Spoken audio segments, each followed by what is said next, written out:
Dear friends, welcome to the Priest Podcast, sponsored by the Napa Institute. You may not know it, but one of Napa's most meaningful efforts involves the formation and support of priests and religious. We have become fascinated by the stories of our clergy. Through this podcast, we want to bring you some of these amazing stories too, but in a way that is unique. Priests interviewing other priests from all walks of life and backgrounds. We think this series will be a great resource for everyone, those considering the priesthood, as well as those in active ministry who may be struggling or just looking for good ideas. But even the laity will benefit by learning more about the needs and thoughts of the clergy as we consider how to support and pray for them, given all they do for us. So sit back and enjoy this glimpse into the life and work of the priest.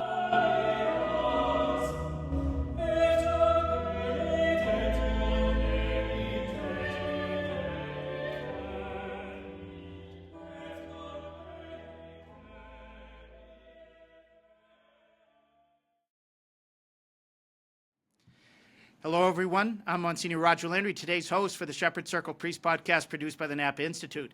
I'm delighted to welcome to the podcast Father Leo Patalinghug, a priest of the Voluntas Dei Institute, formally and ordained for the Archdiocese of Baltimore, which is where he's a native. He was ordained a priest in the great year of 1999 and served in various assignments in the Archdiocese of Baltimore, at Mount St. Mary's Seminary, and now a very unique assignment that I'm sure everybody's going to want to hear a lot more about. He was ordained in 1999 alongside me. That's my ordination year. We've been friends and we've been classmates ever since. He's the founder of the Plating Grace and the Table Foundation, with a mission to strengthen families and communities around the dinner table. He's also an internationally renowned conference speaker, author, and hosts a podcast, The Father Leo Show, on YouTube. His unique background as a martial artist and a breakdancer helps him to connect with people of all ages and backgrounds. He's appeared on PBS, ABC, CBS, and the Food Network, where he defeated a world-famous chef in The Throwdown with Bobby Flay. With faith, food, and fun, Father Leo brings people closer together, one meal at a time. Father Leo Patalinghug, it's a joy to welcome you to the Priest Podcast. I'm smiling throughout this whole introduction because, we've known each other for so long, and it's great to reconnect with you in this way. And it's actually kind of fun because in the past, I've interviewed you a few times on my show. So this is a nice reversal of roles. I'm happy to be in the seat asking the questions rather than answering your tough questions, Father Leo. But first question is, I hope, a little bit of a softball. We ask all the guests to give us a little bit of how the Lord called them toward the priesthood. What was the situation in their family growing up? Was it devout or a challenge when they first started hearing the call? How they responded? Were there any particular challenges? And so can you let us into a little bit of how God called Leo Patalinghug to become Father Leo? I grew up in a Filipino home, culturally Filipino. I am actually an immigrant from the Philippines. Came to America when I was 2. So obviously there's a deep connection to the Catholic faith with Filipinos. However, my dad was Protestant prior to marrying my mom, so there was a little bit of an evangelical zeal that was also exercised in my faith. And my mom and dad were good examples of faith. I didn't necessarily like going to church, to be honest with you.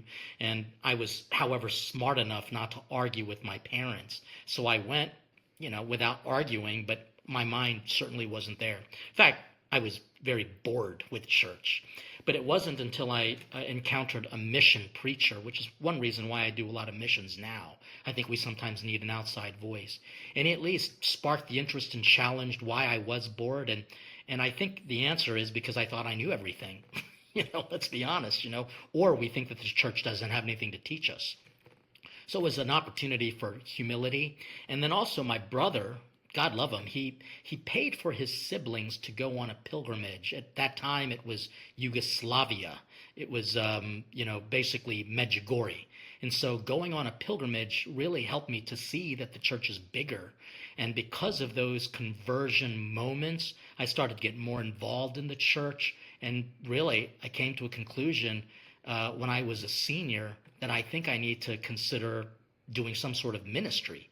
So I got involved in youth ministry, but it just wasn't enough. I kept feeling closer to the altar. And so about a year and a half after college, I applied for seminary.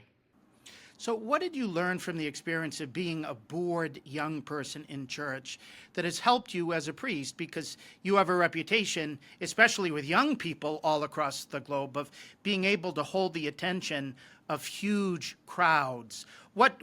How did the Lord take good out of that experience of boredom that has made you more effective in similar circumstances with other, perhaps, people like the young Leo?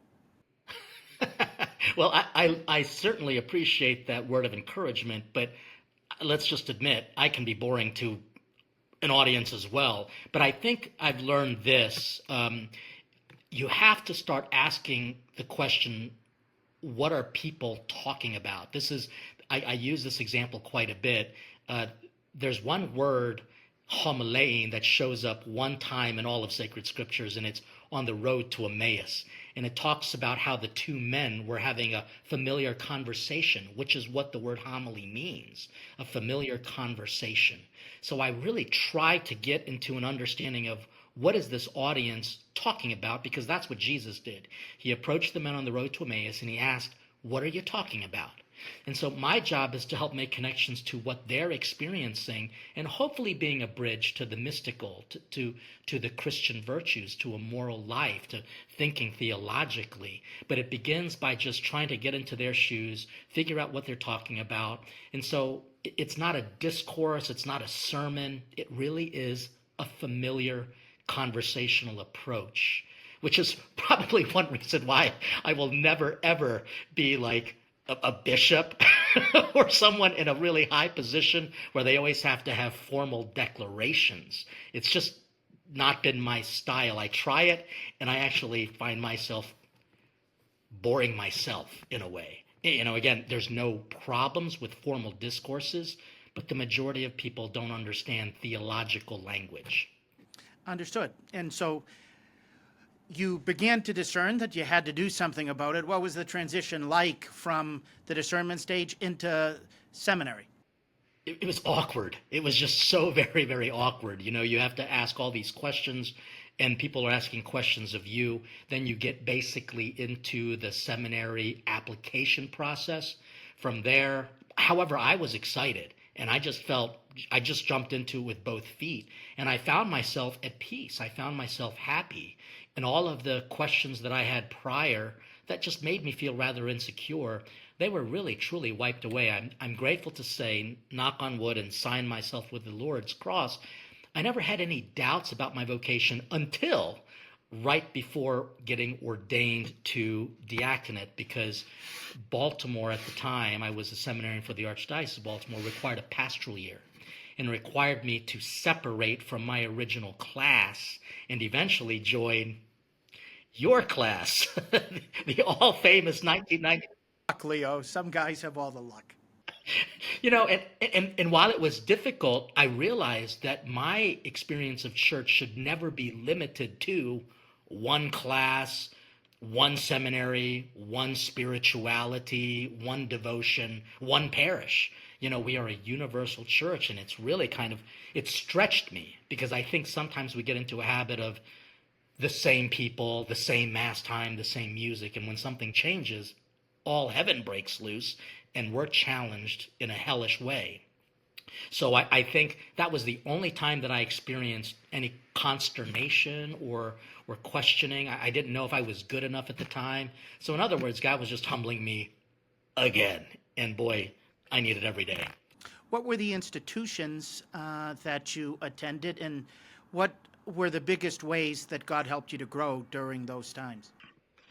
As far as institutions, I went to University of Maryland in Baltimore, and I studied politics and journalism. But during that time, I also encountered a real reversion to my faith and started taking more religion classes, feeling less interested in politics and government and civics. But I actually feel more inclined to understand it now, and so I do have kind of a political background. So, maybe we can talk about this too. I don't mind talking about those things because we need to, but around the dinner table in a way that keeps us together.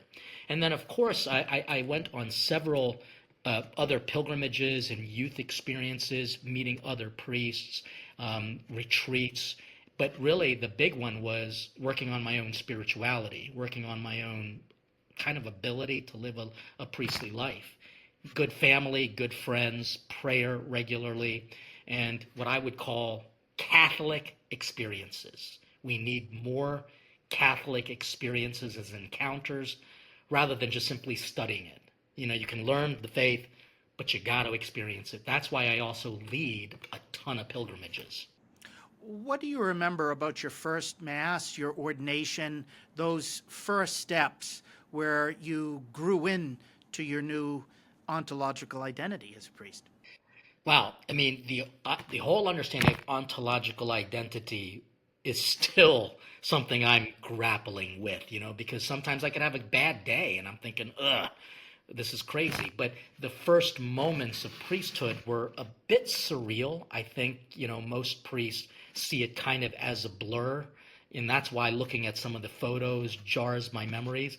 But as I look back at those photos, I think, my God, I look like an altar boy. I mean, I look so young. And now I can understand why people may have not taken me seriously as a priest.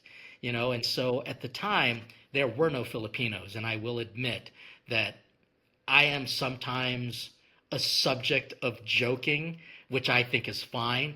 But some people don't realize that they are being a little inappropriate in their, okay, fine, I'll just say it, racist.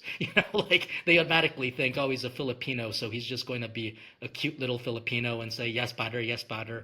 And they don't realize that I'm my own personality, and I'm sometimes going to say, no, that's not what I want to do. I actually have my own thoughts and opinions and such. So it was really challenging, especially since my first assignments were in places that questioned the sacred nature of liturgy, questioned theological pastoral practices like how to hear confessions, questioned moral teachings. And so, people would say, you're just simply an arch conservative trying to bring the church back to Vatican I. And I'm like, I don't even know what Vatican I was like.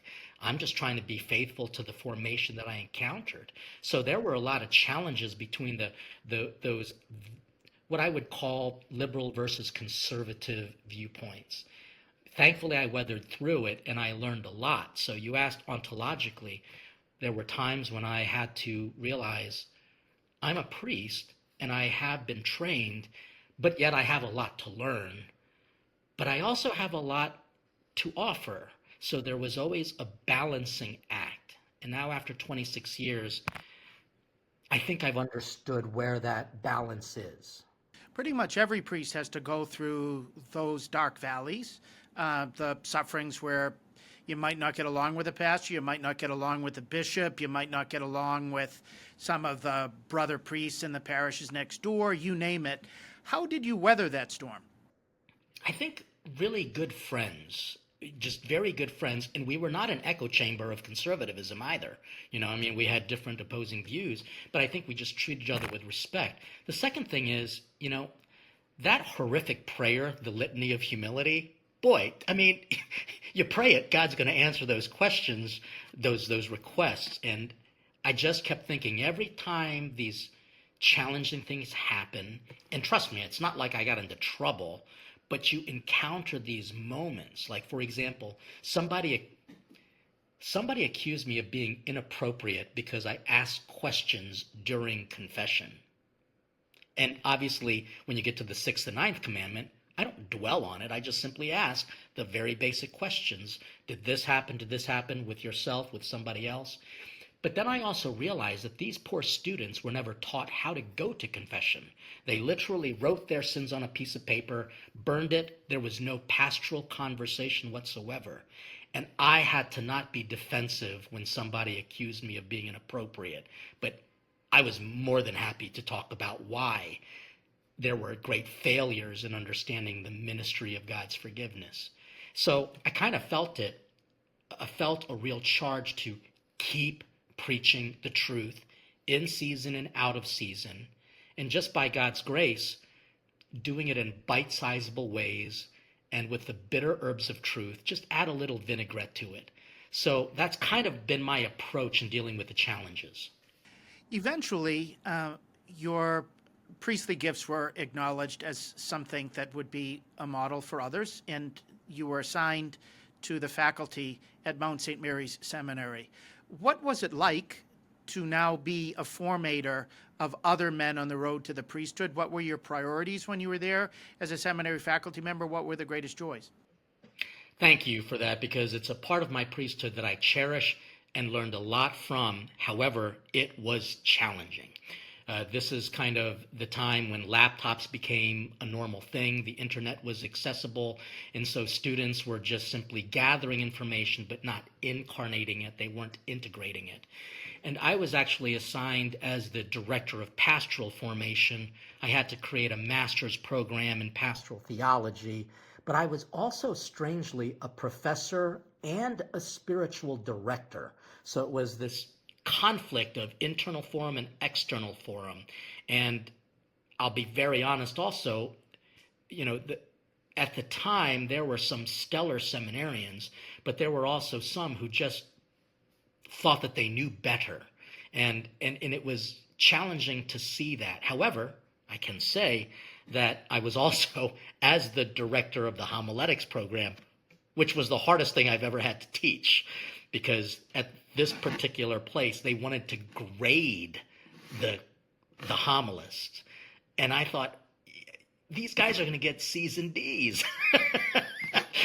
Not everyone's just going to get an automatic A. It should just be a pass and fail more than anything else. So I struggled with the way they approached the pastoral aspect of it, which actually helped form the way I try to approach pastoral service now.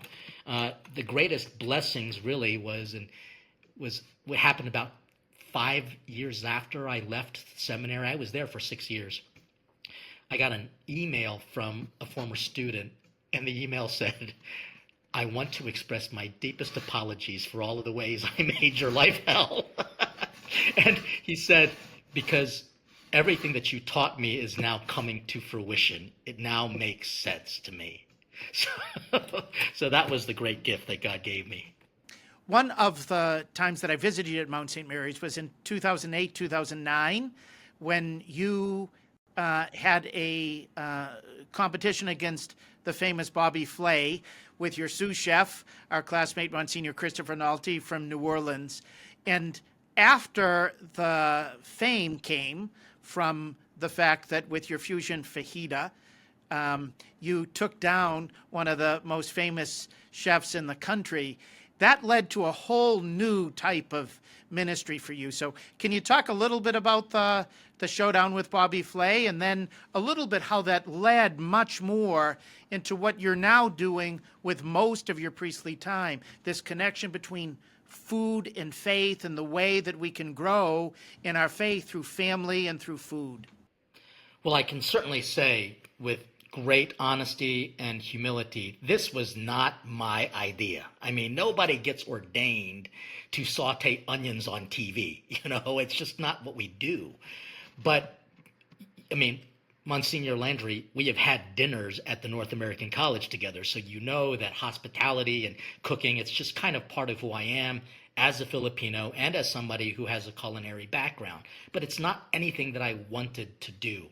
And it really started because I wrote a book called Grace Before Meals, and it became, in a sense, a bestseller because so many people wanted to connect back to the dinner table.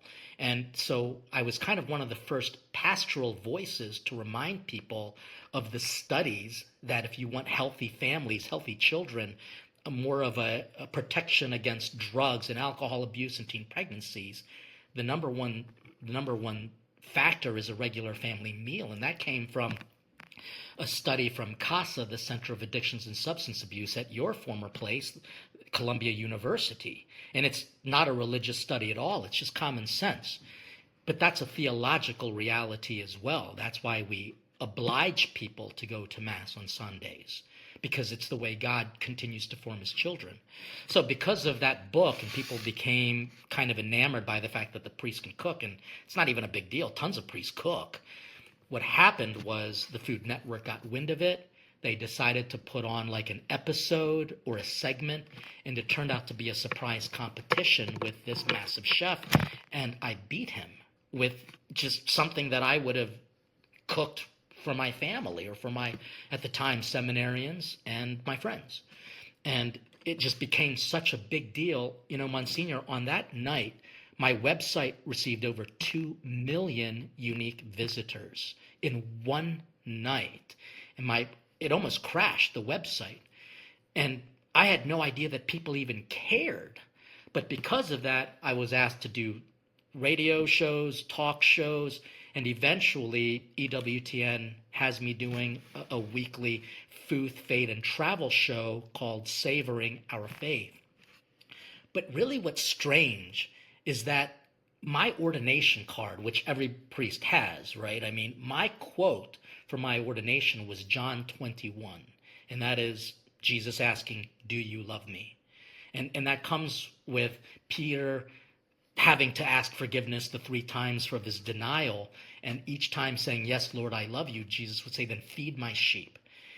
So for me, food is becoming that sacramental hook, the way Jesus used wine, bread, and fish, mustard seed, oil, salt, to make connections. And I've kind of developed a pastoral understanding of a theology of food, a type of seeing the scriptures through the lens of food. And because of that, I'm getting asked to, do more talks and shows, writing books, and it's weird. It's weird, but it also turned into a food truck and now a restaurant space in Baltimore where I'm hiring people coming out of the prison systems and just reminding people that God's inviting everyone to the dinner table. And even if not everyone can receive the Eucharist, they can still receive something sacramental, food that is blessed. Mother Teresa never gave Hindus and Muslims the Eucharist, but she gave them the presence of Christ through food and her hospitality. When you were citing John 21, I thought you were going to talk about Jesus' preparing breakfast for the 7 apostles there on the seashore of Galilee, because Jesus himself, having learned from Mary, knew how to cook at least fish and bread on the seashore. So he was a creative cook himself. But I'd love it if you could, just for everybody, give a little synthesis of that theology of food that you now are the principal apostle, not just in the English-speaking church, but across the globe, of what this means. And so how would you explain the theology of food? Theologia cibi, we could call it in Latin. Yeah, I think the way I would summarize it is salvation history was thrown into chaos because of something Adam and Eve received. They didn't discern what God was trying to feed them. And if God doesn't feed us, then the devil will. And that one bite of the forbidden fruit will be theologically corrected by one bite of the blessed fruit that hangs from the tree of life. And it's up to us to hunger for the right things in life, which develops through a conscience formation, by positive experiences of people who love you and want to feed you good things. And those moments become a glimpse of heaven, where in Revelations 3, you will hear how Jesus knocks on the door. And if we open up, he will enter and have supper with us. And I always ask, well, what will I serve Jesus? And my honest answer is, I will serve what Jesus is hungering most from me. And that is my sins. I got to give him what I think is so precious, and it's what's killing me. And when I give him myself, he can then take of me and almost with a blood transfusion approach, give himself to me. And that is Holy Communion. It's me giving myself to him, him giving himself to me, and he always wins. And that's why one of my books is called Epic Food Fight, a bite-sized history of salvation. Because honestly, I think that salvation is a food battle. What are we putting in what am I feeding my mind? What am I feeding my soul? What am I feeding my family? And if, again, God doesn't feed us, the devil will. Talk to us about some of the conversion stories that have happened through that ministry of food and faith. There must be many. What are the ones that stick out that have made you really grateful that God's called you to this particular ministry within your priestly life?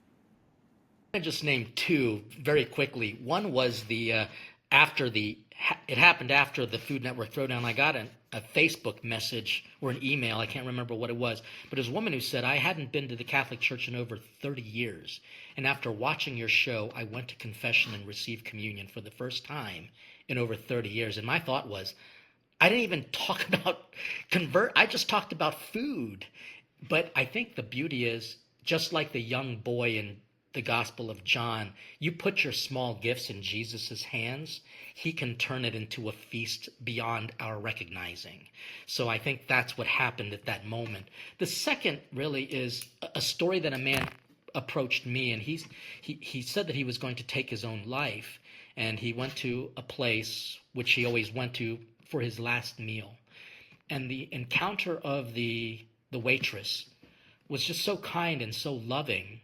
And she could tell that something was off, and she just did more graciousness, almost like the Good Samaritan would. And that changed him.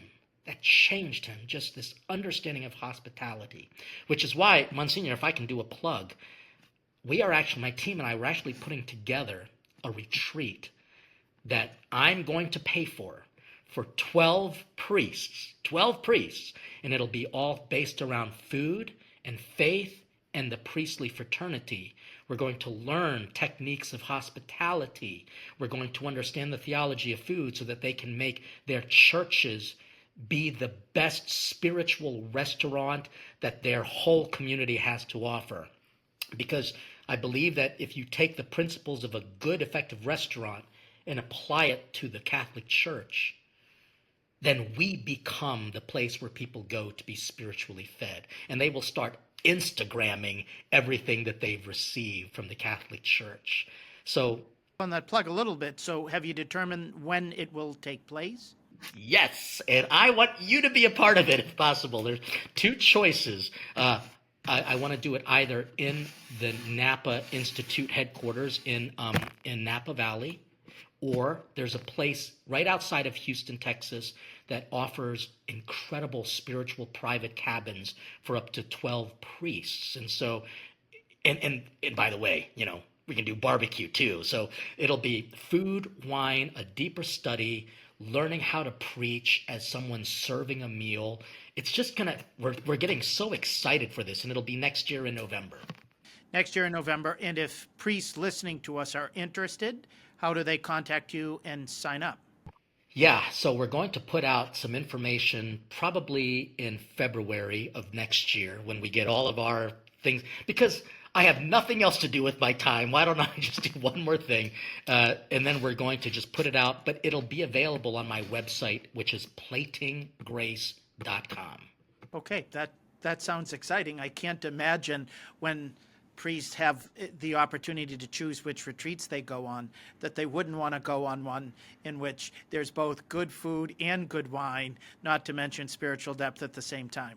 Well, I want to just make sure it's not necessarily going to be, it could, I guess, satisfy their canonical 5-day retreat, but this is going to be just something above and beyond where they can get away, really kind of focus on something else. And I guess it could be a retreat. I just don't have a retreat director necessarily. We're going to be self-directing it. I'll be managing it.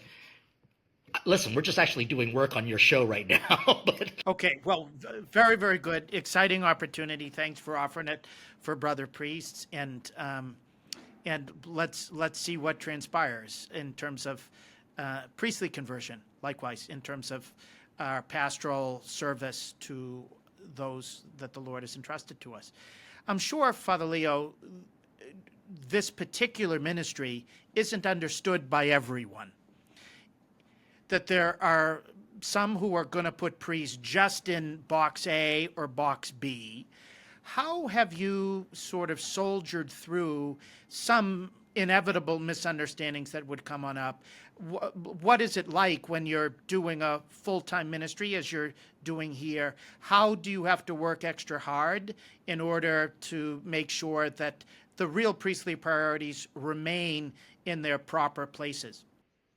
So salvation of souls is our priestly ministry. That's our number one objective.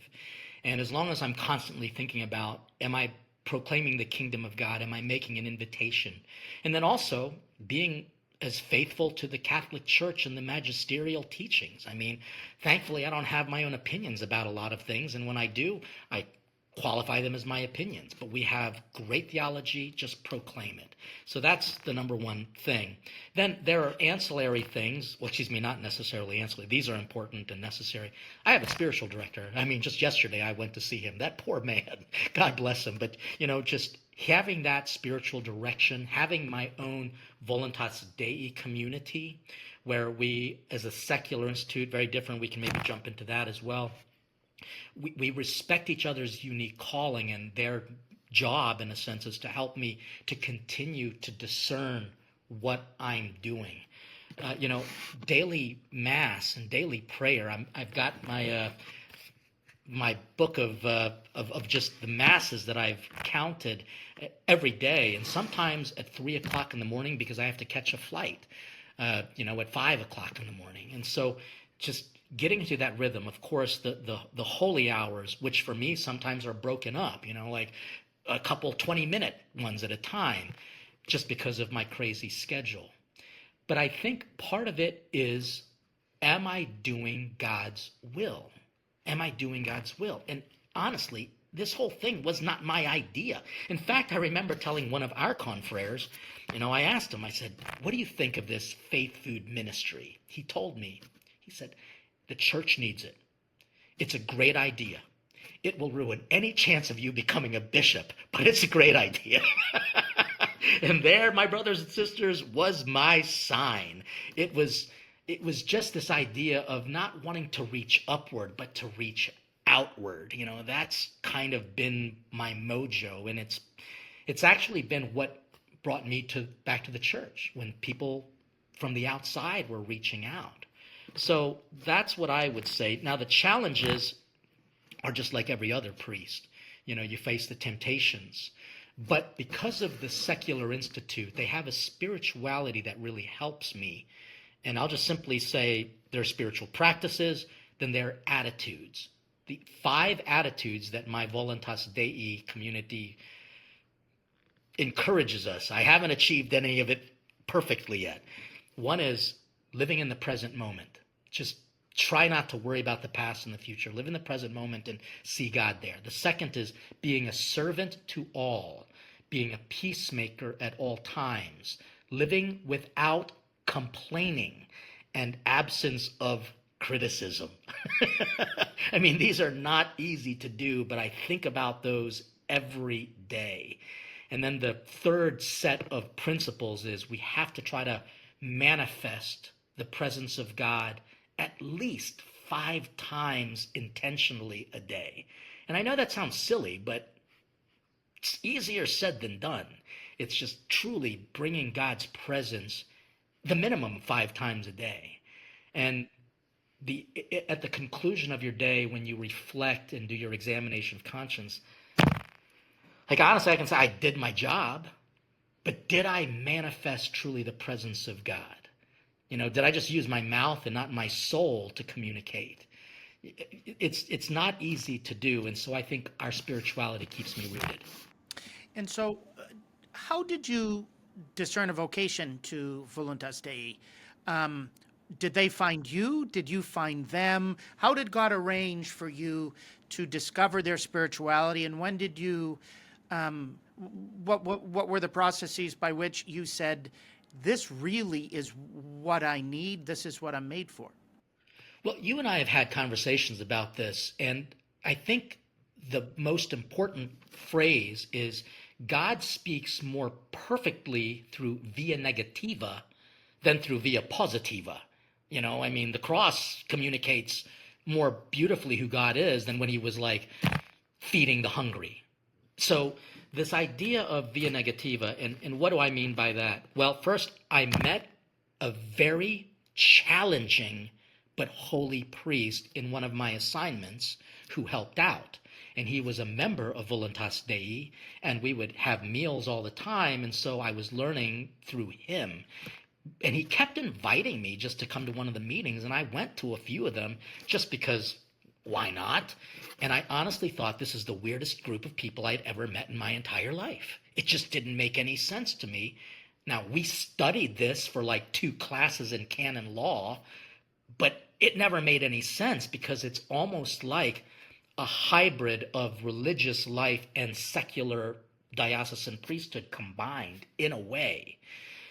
And so I didn't realize that these things even existed, because in America, we only have religious and diocesan. In Europe and in other countries, there is kind of this celebration of charisms. And so in my encounter with this priest and in this community, I honestly didn't necessarily think I wanted to join it. But then there were these unique challenges, people saying, you need to do it this way. And again, in my upbringing, I'm not going to just do what I'm told to do just because you told me to do it. You got to give me a reason for it. So people were constantly telling me, you got to do it this way. And I thought, well, that's not true. And I just realized that maybe I didn't necessarily fit in the box that people wanted me to live in. And I kind of felt like people were asking me to bury a light rather than put it on a lampstand. And I struggled. Am I just being arrogant and disobedient? And I'm not. I did everything that everyone asked me to do. I just sometimes did it slightly different and perhaps more effectively. And that causes challenges. Let's just admit, we're brother priests. We can actually be jealous of each other. And I felt that I'm not competing against you. And so I found in this community a welcoming because nobody was doing the same thing necessarily. We could be free to kind of exercise our charism and learn how to turn a light into a sign of hope and not an obnoxious flashlight being intrusive. So this community kind of taught me how to do that. And I also just realized that while this community felt like the land of misfit toys, it's perfect for me because in a way, I don't necessarily fit in this particular category. And it was very challenging to help people understand. My mom and dad even thought that I was just becoming like a liberal or an ex-priest or just flaky. And then they realized that I was actually becoming happier with the kind of ministry that I was doing, and the fruits were being born to the point where I'm doing basically evangelization full time. Talk to us a little bit about the Institute in the U.S. and Canada, about how many priests are there in Voluntas Dei? How are you supported? How do you keep your bonds together with the other priests in Voluntas Dei, even though many of you are trying to do God's will in one area or another, where you won't necessarily be having daily contact? Talk to us a little bit about how you've been strengthened in your priesthood through this association with this institute. Pius XII is the one who actually created this new form of evangelical councils, of the evangelical life, consecrated life, and he called it, secular institutes.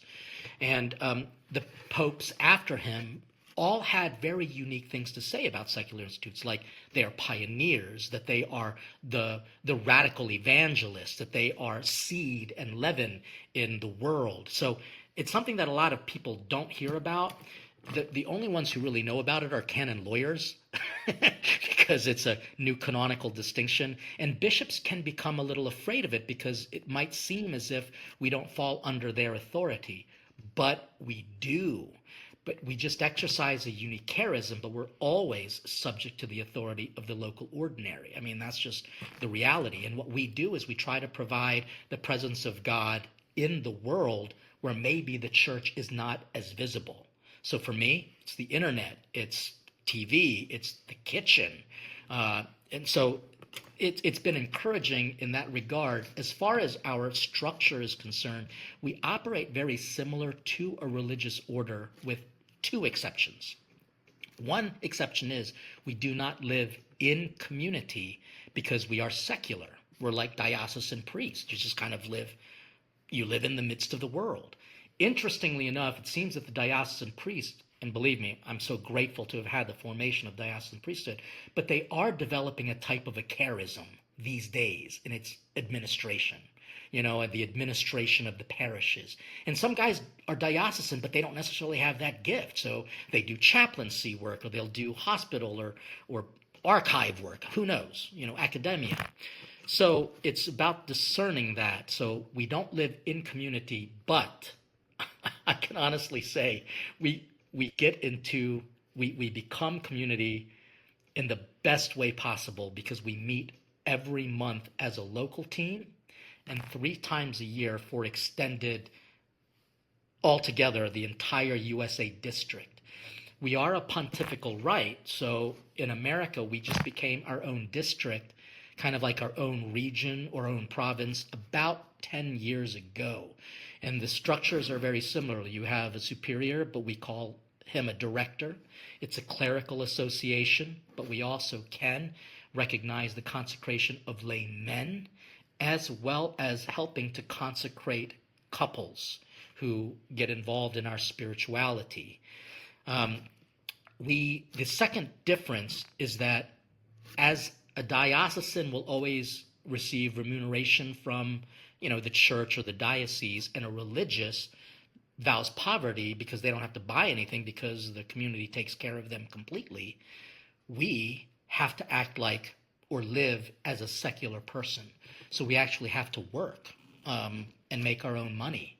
So in my case, my work is evangelization. But we also, because we vow poverty, we can't live above our means, and we have to make sure we have charities, that we're always providing for others so that we don't hold on to anything.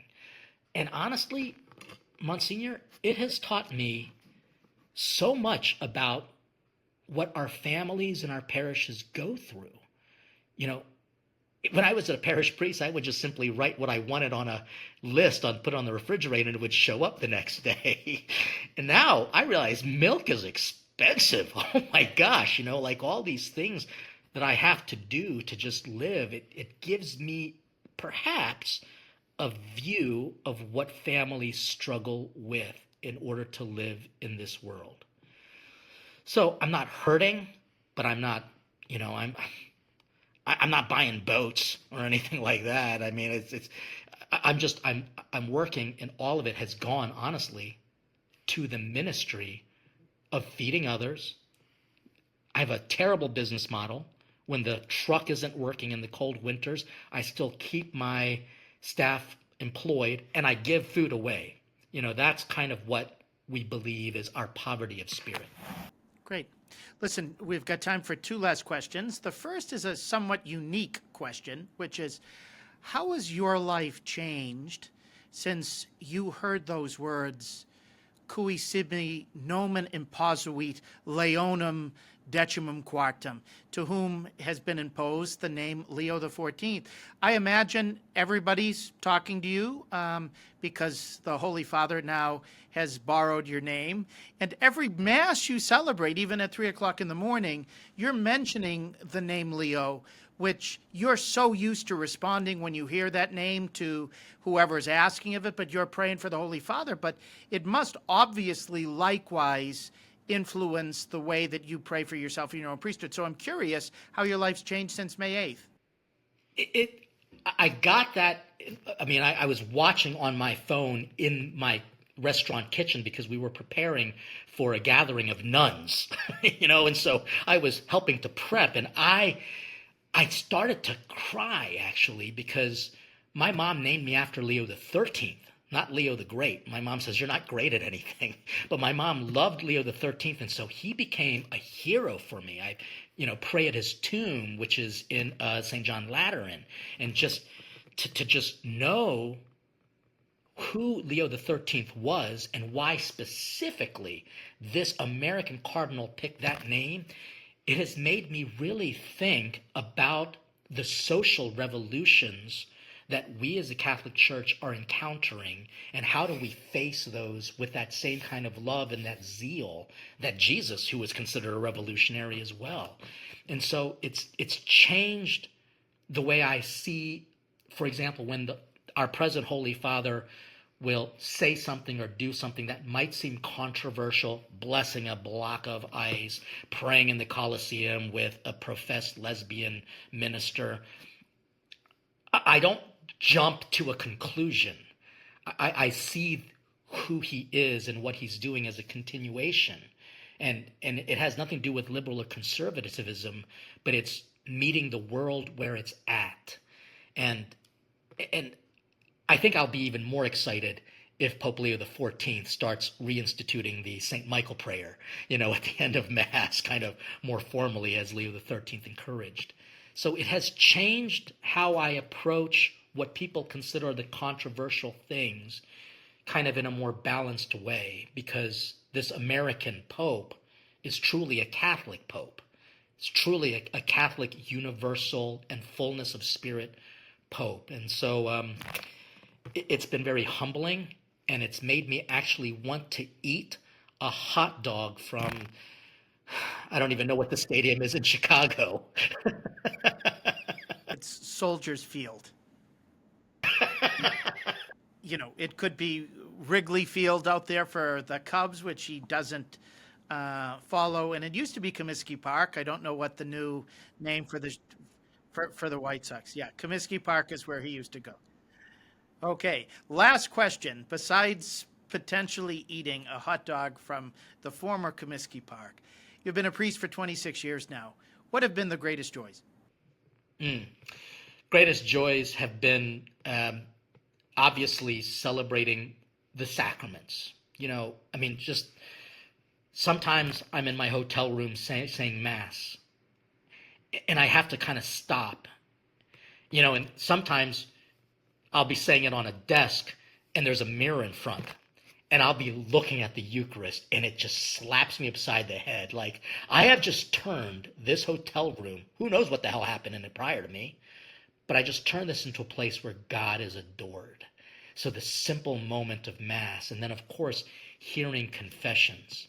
And while people might think, oh, the great things like the travels and speaking in front of hundreds of thousands of people, no, it's the one-on-one encounter, to the point where, one more final plug, I'm going to be inviting paying for 12 online content creators to come to Baltimore, and I'm going to lead them in a pilgrimage.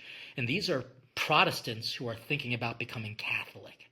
These are evangelicals who are praying the rosary and they don't understand it. So it's that one-on-one encounter of seeing people move from one life to a life in Christ. That's my greatest moment. Thank you. It's been a great joy today to have the chance to talk to Father Leo Patalinghug of the Voluntas Dei Institute about his priestly vocation, his life and work, especially to hear what he has said to us about the theology of food, about how to remain close to Christ as branches on the vine, especially during winds and storms that can impact every life, including the life of priests, as well as the beauty of passing on a joy to future priests, bringing people together, sharing the faith with missionary zeal, and trying to help people come to the salvation of souls, which is the whole reason why the church exists. Imagine what it would be like if we had many more priests like Father Leo Patalinghug. That's why the Lord Jesus is urging us always to beg the harvest master for more laborers for his harvest. So please join us in praying for shepherds after Jesus' heart, and encourage the young men you know who show signs of a vocation, even if they might, like the young Leo, be bored at Mass, to ask Jesus in prayer whether Jesus might be calling them to serve him, the church, and the world as ordained priests.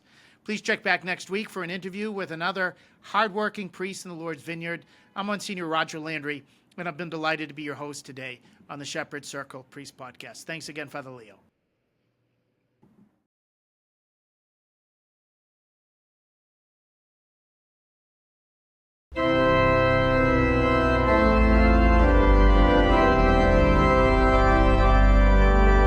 Thanks again for joining us today. For more information about how you can join us in supporting our work with clergy and religious, go to napa-institute.org. May God bless you this day and always.